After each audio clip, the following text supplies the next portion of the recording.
Good afternoon and welcome to another episode of Words to Action. I'm Ken Gordon and we welcome you to this wonderful show that talks about solutions and not just words. You know, so many times people sit around and they wonder, what can I do? How can I make a difference? What kind of things are necessary and needed in today's society?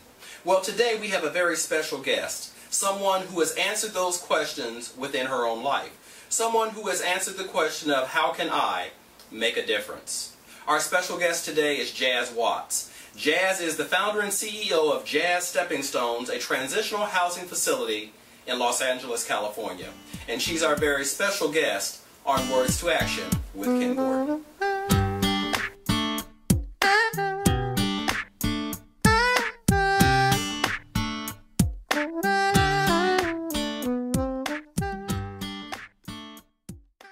Jazz, welcome to Words to Action. I'm so happy to have you on our show. Thank you, Ken. Thank you for having me today. Well, first of all, I want to applaud you for your efforts of giving back to the community and all the many things that you are doing, not just in the Los Angeles area, but it's also my understanding that you're also doing a number of things on each one of the coasts, and I applaud you for that. It does my heart good when I see young, very young women like yourself that are doing, you're supposed to laugh on that one. Okay. I like feeling like I'm really young. Thank you. But nonetheless, so let's talk for just a second about Jazz Stepping Stone. Jazz Stepping Stone is a very unique concept and something that you are recently into. So talk for 1 second about what is Jazz Stepping Stones? Jazz Stepping Stones is a project of basically homeless women that are between the ages of 18 and possibly 60 that have found themselves whether unemployed or in an abusive situation or somewhat even drugs and alcohol, who have now found themselves not able to provide fully for themselves. And so what we've found is that a lot of the women are currently out on the streets and just basically trying to make a way, just staying in simple motels. And the motel costs at this time are, you know, outrageous. So you're seeing the women that are trying to come up with a fee of anywhere from $40 to $50 just to sleep in a motel at night. Or some of them are sleeping in cars or trying to find other resources of places to sleep. And so meeting some of these women and seeing some of their situations just fueled me more to say something has to change for them.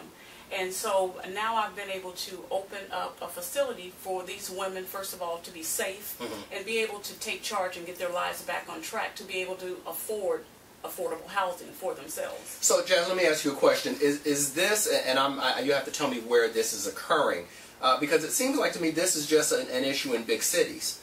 Is this just something that people that are in big cities can look at, or is this a problem everywhere? No, this is a problem everywhere. In rural areas and suburban areas, anywhere where anyone is living currently where you're not in a zip code or you don't have your own home address. Those are now classified as homeless people. If you don't have your own home address. Right. If you don't have a place to where your mail is being delivered to, you're considered homeless. Because of the fact that you may have, say, a P.O. box, but you do not have a permanent resident of where you're residing, you can be classified as homeless. So a person that just has a P.O. box but doesn't have any other address to go off of, according to the federal government, that classifies them as being homeless? You can be, because number one, you have to also realize that they are panhandlers. So they maybe are trying to keep up or keep in respect with other family members that are maybe sending them money every now and then. With that being the case, then they're able to save up. P.O. boxes today run about $60 a year. So they can pay that at least to have some form of paying their cell phone bills for some of them that keep, you know, have a cell phone bill, because some of them are still looking for jobs. They want to make sure that if they are looking for employment, they have an address to give the employer. So those are some of the reasons, but when you think still back, that at the end of the day, when that person who is now trying to go home, they're sleeping on the street. So, so I get the part about understanding what the definition of homeless. Help me understand what that has to do with Jazz. Well, what it has to do with me, the problem that I was seeing with it is that it was putting a hindrance to me on women, where we were having to still the form of prostitution, where we were still out there selling our bodies to not find decent jobs. We're not employing ourselves. We're not educating ourselves because we're still in this backdrop of saying there's nothing more out there for me. When someone is always saying, if I just had that opportunity, well, I want to make sure you still have that opportunity. If it's just backing up, you know, a lot of the women that are, you know, or in their 20s and 30s that still don't have a high school diploma or even a GED, we want to help you still get back into the next step of obtaining the things that can get you back out into society to make you feel like I am the woman that I was supposed to be. So Jazz, so basically you provide transitional housing or a place for homeless women to live. Correct. How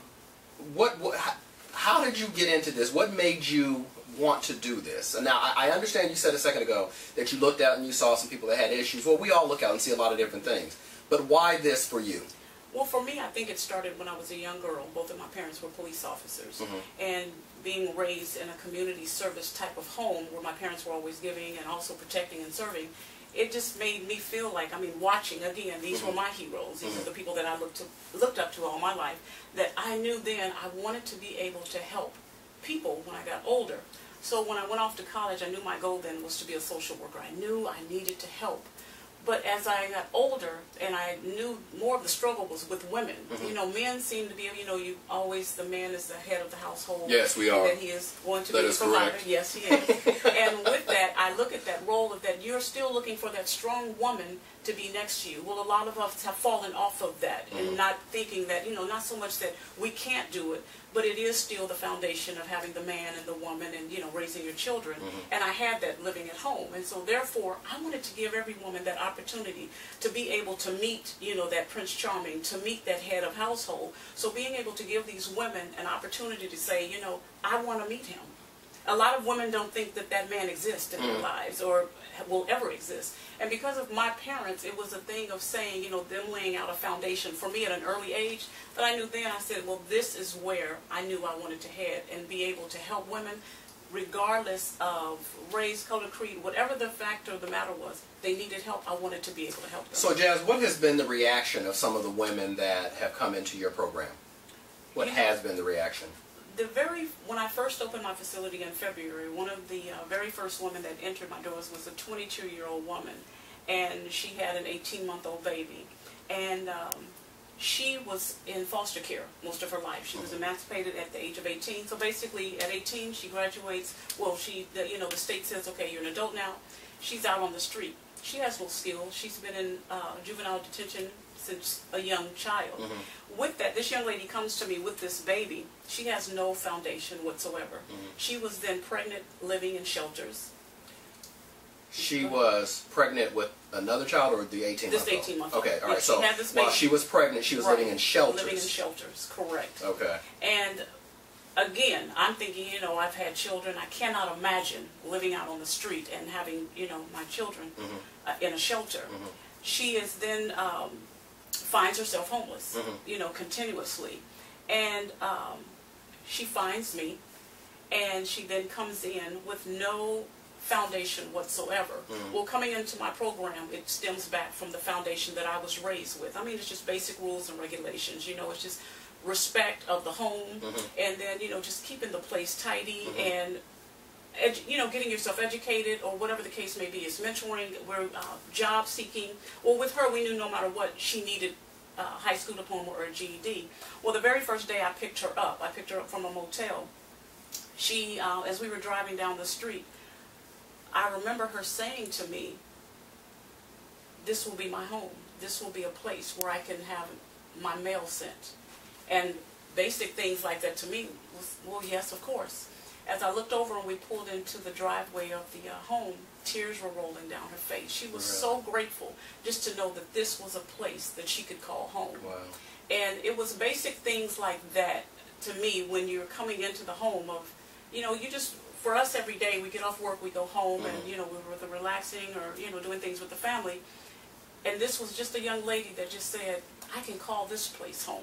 So, Jazz, talk for a second about rules, because, well, but before I go to rules, let me ask you, what kinds of what, do you call them residents? Yes. Okay, what kind of residents, what are their backgrounds? Are they fresh out of prison? What are the backgrounds of the residents that you have? Because I just recently opened this particular facility, I will have facilities that are also for Ex-offenders? Yes, to a certain degree. I will work with the prison system. But then you're also going to have the unemployed. You also will have the underemployed. And then you will have people that are really just still under the fine line of transitional. I have women that have moved from different states. So they've come to, say, California from, say, New York, and now they're living there, and they find themselves transitioning. They don't know where to live yet. They know they have a job. Well, within that time frame, you could stay there for maybe a month to two, find decent housing for yourself, and then off you go. Those would be the other fine line of really my transitional. So when you're coming in... Well, let me ask you a question. So are your residents, are they drug addicts? Are they criminal? I will have facilities that will also be for ex-drug users. Oh, I see. Because the program is still, you have to be sober and drug-free to live there. Okay. Could you have a background of being a former user? Yes, you can. One of the things about some of the rules there is that any type of drug use, alcohol use that is found on the premises is a definite cause for immediate termination. You will be asked to leave the facility at that point. I have since opened. I've not had that problem. I've not had women that, I've had women, one of my clients came in that I picked up from a rehab facility. She was, had done her program and then was turned over to me. Worked out fine. You know, she came in and was able to, I work with another partner that they're also able to continue going to their AA meetings to stay within the loop. And it's like every Wednesday they go into this meeting and then they're back to our house. So what are some of the rules then? I know you said no drug use. Are there other rules? I mean, do you find a need to put real rigid rules in place because you're dealing with people that are classified as vagrants, basically? Well, one of the rules is that when you first come in our home, each bed, there's a journal there. And that journal, it gives me time to really sit and talk with you. And then what I do with that journal, after I've had about an hour or so with you, I then take the journal, and the very first page is me writing basically what I see your next step or what you should be heading towards. Nothing massive or nothing major to make them want to pack up and run out, because a lot of times they just don't want to go back out there. So we'll sit down and we'll go over rules. For instance, with the young lady that was 22, her book was to state that coming in that she would obtain her GED or high school diploma. She was very well aware of that. Her rules also knew that she would not be able to we have a chore list, and so each woman is carried on with a particular chore that they're to do once a week, just to make sure the maintenance of the home. And then we also have, just for security, if you're leaving, there's a house full of women, if you're going to be gone for a couple of days, let the house mother there know. Because after 3 days we haven't heard from you, what are we going to tell your brother, your sister, your mother when they come looking for you? Or we have no idea where you are, and you become a missing person. I will then turn you over to the police and let them know we haven't seen this person in 3 days. So, in the upkeep of your rooms. Well, let me go back for just 1 second, because you mentioned a house mother. Okay, what is a house mother? The house mother is basically like your mother. You know, mom is taking care of the home. Nobody's like my mother, I'm just saying. Definitely not like mine. Basically what she does, she makes sure that the rules are all followed, that she maintains the chore list. She maintains that all of the women are basically doing everything that they're asked to do to make sure that the house is kept up and that you're just respectful of the home and others within there. If there is a problem, she's able to discuss certain things with you, and then if it... So I'm sorry for cutting across. I just have to... So is the house mother kind of like a mini you? Yes, but she's, I think, a nicer version. I'm always the one, like, when you're at home, when mom says, you know, wait till your father gets home, I am then the father that wait till Jazz gets home. Exactly. Okay. So where do you get that from? I mean, because with all due respect, you're not that big. Well, one thing I have learned is size definitely does not matter. Okay. And that I think a lot of it still comes from my background. I think a lot of it still comes from being able to identify with each and every woman. When you meet someone and you can tell that they generally care enough about you to say, you know, it's time for you to take the next step in your life. When you meet a person, and I've interviewed women that thought, you know what, I'm not ready for that next step yet. So off they go. But the women that I notice that I'm running into now are saying, thank you for caring enough about me to do this. And so the women that are coming in now are beyond grateful that if there's an issue, it's not like a punishment, but it's a way of letting them know, again, we have rules, we have regulations, and with life, those are, you know, some of the consequences of things that could happen. So I found that with the women, if, for instance, you've left the house in a disarray, and the house mother has asked you several times, you're leaving your room and this is unacceptable. I am then called. When I am then called in and we still can't rectify this, you have a 24-hour time frame and you need to remove all of your belongings and then you go. I've never had to remove anyone. I've had to be called in to certain situations, but nothing that has ever had the women think, oh, they're ready to go or they need to move out today. Now, Jazz, one of the things you and I were talking about prior to the show is something that you call the date. Yes. What is the date? The date, when you normally come in, general transitional housings give you anywhere from 6 months to 24 months to live there. And a lot of the ladies, when they first walk into the facility, they look around and notice the cleanliness and just the warmth, the love there in the home. So a lot of them think, well, wow, you know, how long can I stay here? And I generally tell them, well, when you do nothing, you will get a date. So to be able to live here, you have to be working, looking for work, going to school.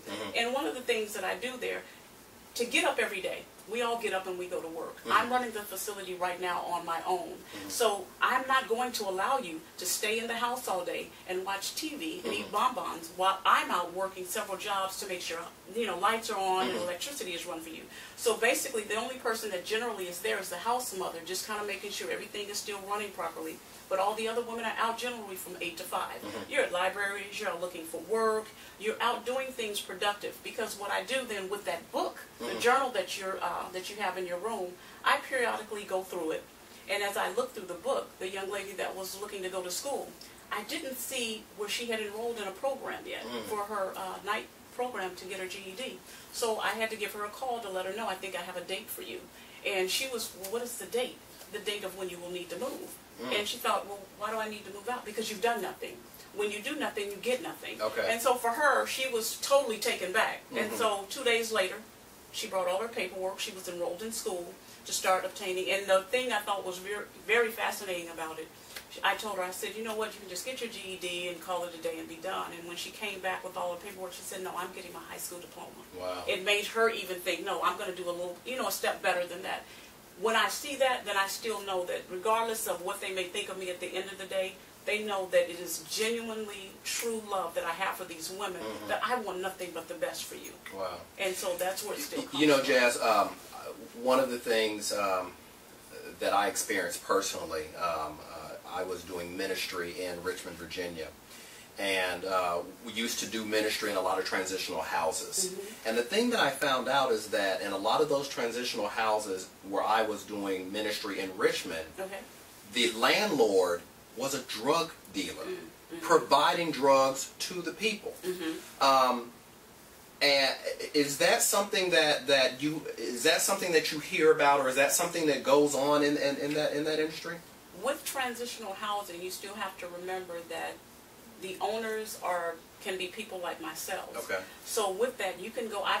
Before I even opened up my own, I wanted to travel and go to other facilities to see how they were run, and I ran into quite a few ex-drug users or even ex-pimps or whatever the case may be, who are now trying to somewhat help some of the people that they've run across in their lifetime, but they've opened up these homes or these facilities that are totally disgusting. That you're not doing anything to help the problem, you're still hindering their walk. So for me, seeing that, you see it every day. So that's what really kind of differentiates you from some of those other people out there. Yes. And Jazz, we don't have a lot more time, but I just want to hone in on one thing, because one of the things that interests me about your story is that this is something that people can do anywhere. So talk for just a second, because we only have a couple of minutes, talk for just a second about what does it take to get started in something like this? A lot of time, a lot of patience, and definitely a lot of caring. One of the things that I have definitely seen in opening, anyone can open one, but it takes a true, kind spirit to be able to really run a facility where you're able to see the people that want to give back to you. The ladies that have come to my house said, you know what, when I leave here, please call on me. I want to help any woman that's coming in here. So one of the things I think you're looking at still, to be able to do that, definitely a kind heart. The money definitely needs to be there. So I've had a lot of people trying to help me somewhat as I'm trying to get everything going. Currently filing for my 501c to look for funding and also grants to help keep it funded for women who are just completely down and out and have no resources whatsoever. Well, Jazz, I will tell you that it is extremely impressive what you've been able to accomplish. And certainly it is something that is very much so needed, and your heart and your passion come across even as you speak to us. Jazz Watts has been our special guest today on Words to Action, and she is the founder and CEO of Jazz Stepping Stones, a transitional housing facility. We wish her all the best in everything that she does, and we know that it is people like this that inspire people like us. Thank you.